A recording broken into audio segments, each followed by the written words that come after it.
Bonjour à toutes et à tous, en ce mercredi 20 janvier 2021. Merci de prendre un moment d'arrêt dans votre journée pour écouter la parole de Dieu.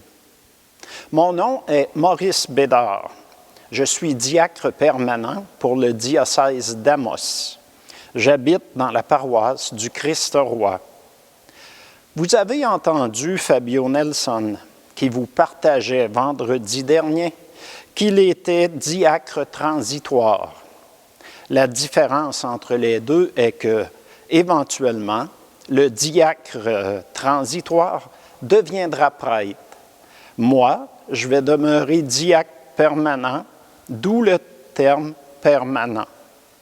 Je suis marié et père de famille, j'ai 2 enfants et 5 merveilleux petits-enfants.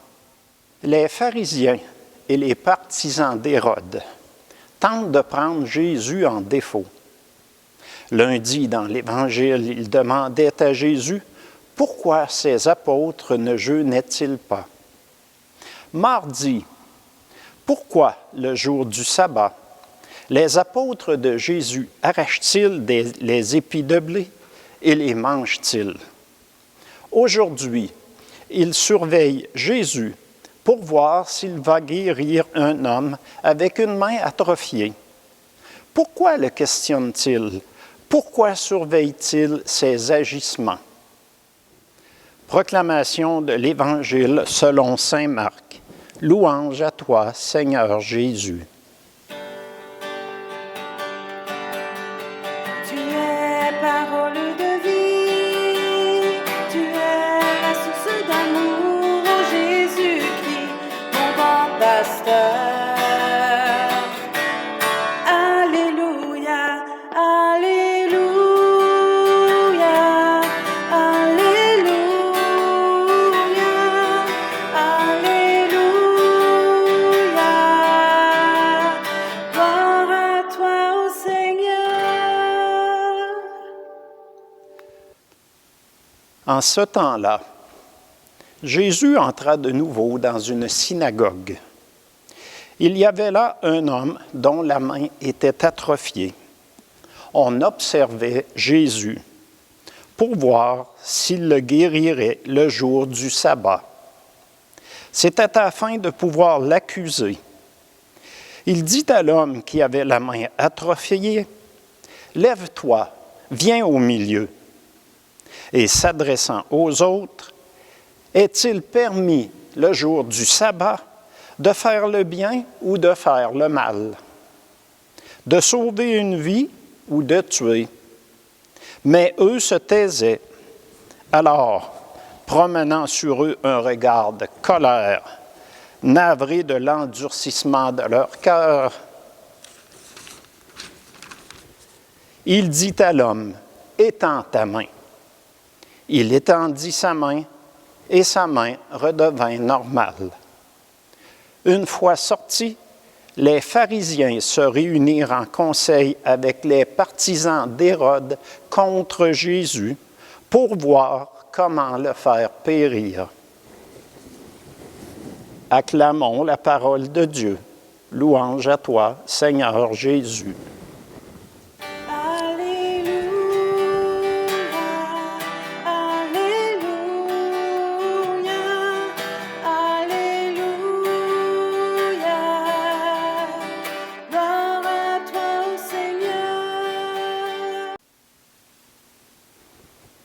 Alors voilà la raison de toutes ces questions. Voilà et pourquoi il surveille ses faits et gestes. C'est pour pouvoir accuser Jésus et le faire mourir. Avoir un motif pour porter des accusations contre lui et le mettre à mort. Mais Jésus sait déjà tout cela. Il lit dans les cœurs au fond de leur âme. Il sait très bien qu'il cherche à le prendre en faute pour le mettre à mort. Malgré tout cela, il guérit cet homme à la main atrophiée. Il est écrit dans Saint Luc, Jésus leur a dit, « Si l'un de vous a un fils ou un bœuf qui tombe dans un puits, ne va-t-il pas aussitôt l'en retirer? même le jour du sabbat, et ils furent incapables de trouver une réponse. Les pharisiens et les partisans d'Hérode sont aveuglés. Leurs cœurs sont fermés. Ils ne voient pas le bien que Jésus fait devant eux. Ils ne voient que le mal. Jésus guérit un jour de sabbat. Quel sacrilège! En marge de la tobe, il est écrit que, d'après les rabbins, on ne pouvait soulager un malade durant le sabbat que s'il était en danger de mort. Le cas de l'homme à la main atrophiée offrait donc un test pour juger de l'attitude de Jésus sur ce point de la loi. Jésus est miséricordieux. Il se laisse attendrir, émouvoir par la souffrance humaine. Alors, il guérit cet homme, malgré les interdictions de la loi. C'est sa mission. Jésus est venu instaurer une ère nouvelle, où la foi primera sur la loi. Une ère de justice, de paix, d'amour. Saint Paul l'exprime bien dans sa lettre aux Galates. Cependant, nous avons reconnu que ce n'est pas en pratiquant la loi de Moïse que l'humain devient juste devant Dieu, mais seulement par la foi en Jésus-Christ. C'est pourquoi nous avons cru, nous aussi, au Christ Jésus, pour devenir des justes par la foi au Christ et non par la pratique de la loi, puisque par la pratique de la loi, personne ne deviendra juste. Dimanche dernier, dans la première lecture, c'est l'appel de Samuel. Le Seigneur appelle Samuel dans la nuit, mais Samuel croit que c'est Élie, jusqu'à ce que Élie lui explique que c'est le Seigneur qui l'appelle. Alors, après l'explication, quand le Seigneur appelle Samuel de nouveau, il répond « Parle, ton serviteur écoute ». C'est le Seigneur qui nous appelle. Nous avons à répondre à son appel, comme Samuel, à ceux qui ont répondu à son appel. Il donne une mission différente à chacun. Certains de nous appelés à agir, un peu comme le prophète Élie, et montrer la route qui mène au Seigneur. Aujourd'hui, Jésus nous montre une voie, un chemin à suivre. Quand nous sommes rassemblés ensemble, nous, les enfants de Dieu, il est facile de parler de Jésus, de proclamer notre foi en un Dieu bien vivant qui habite en chacun, chacune de nous. Mais qu'en est-il quand nous sommes seuls, avec des personnes moins croyantes ou athées, ou lors des rassemblements familiaux?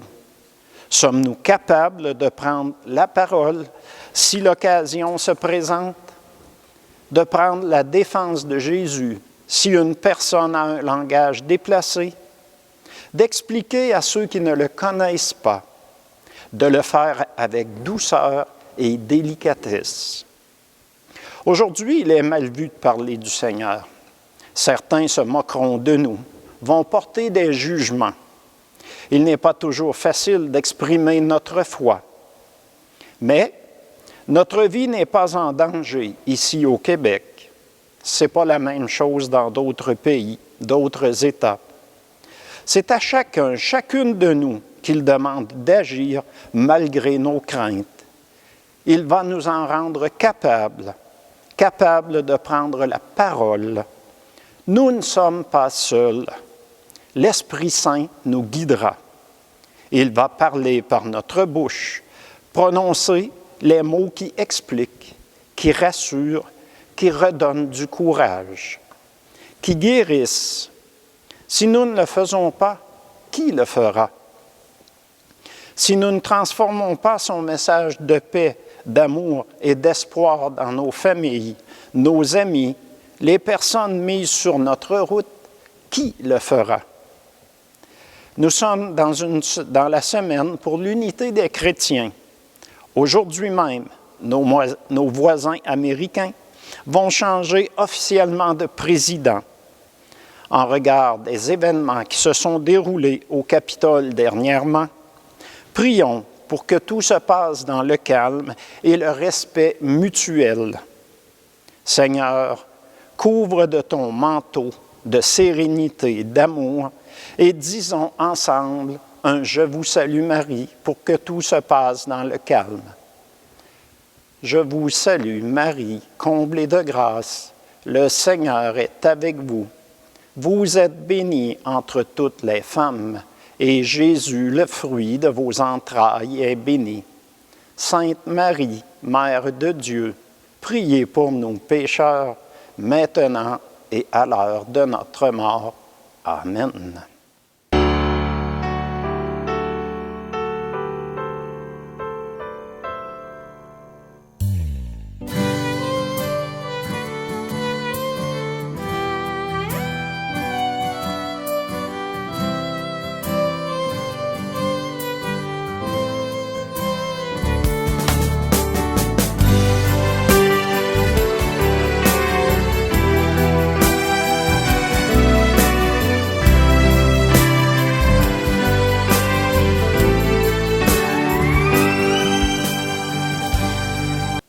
En terminant, je souhaite à tous et toutes une agréable semaine et je vous bénis au nom du Père, du Fils et du Saint-Esprit.